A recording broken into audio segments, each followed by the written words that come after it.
Multimedia such as audio and video enhance a website and allow you to share ads, demonstrate a product, publicize events, and much more. This week we will learn how to add audio and video to our site. First, let's take a look at audio. The first thing you need to think about is the format of your file.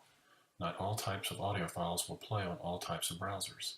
HTML5 supports 3 audio formats: MP3, WAV, and OGG, but not all browsers support all 3 formats, so choose carefully.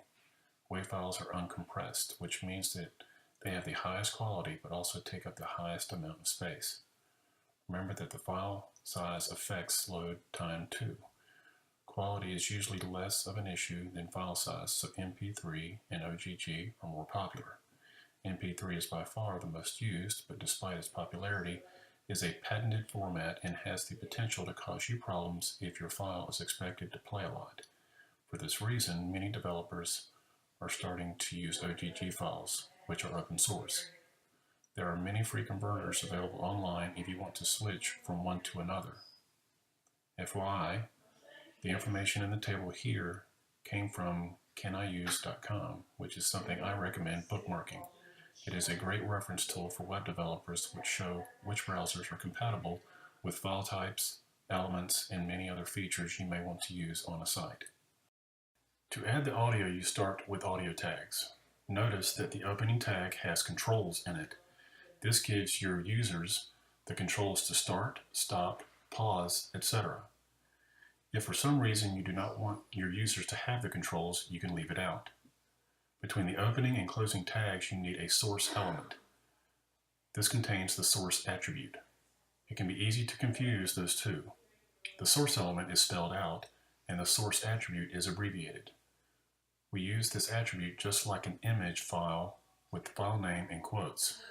We follow this with the file type. An easy way to solve the problem of support for file types is to include more than one. Browsers will use the first listed file type that is supported. You may also want to include a line of text for users of older browsers to let them know the element is not supported. The text will only be displayed if the files above it are not supported by the browser. Within your opening audio tag, you can include other attributes. Autoplay will start the audio as soon as the page loads. Loop will restart the audio as soon as it ends to keep playing it over and over. Be mindful not to annoy your users with these. Unwanted sound can be a problem for some and may lead to them closing the browser tab for the quickest way to turn off the sound. They might not want to come back to your site. Mobile users that are on limited data plans will not appreciate the autoplay and loop functions either. Preload can tell the browser to load the audio when the page loads. This means the audio will be ready to play as soon as the page loads, and the user will not have to wait for it to buffer when pressing the play button. But you may find that it makes the page load too slowly, so you would prefer to set the value to none. There is one more option for the value of this attribute, which is metadata. The metadata value only loads the metadata for the file when the page loads. This is a compromise between the other two options. If you use the autoplay attribute, the browser will ignore the preload. Video works in much the same way. Like audio, video has 3 supported formats. In general, the quality and size go together. The highest quality and largest size are MP4s, while the lowest and smallest are OGGs. However, the difference in both size and quality is small, and it usually comes down to browser support. You may notice that the OGG video files have much less support than OGG audio files.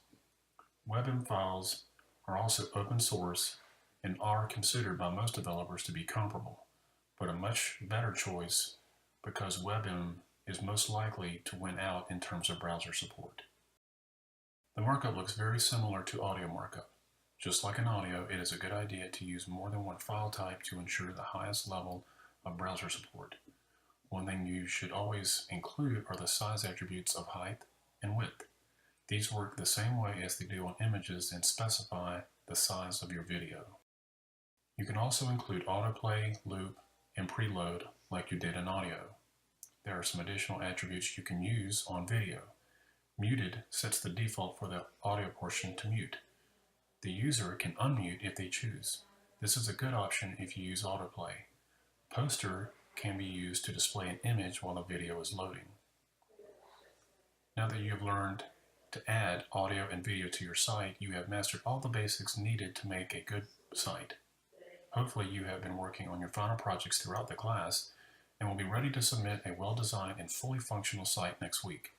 Good luck.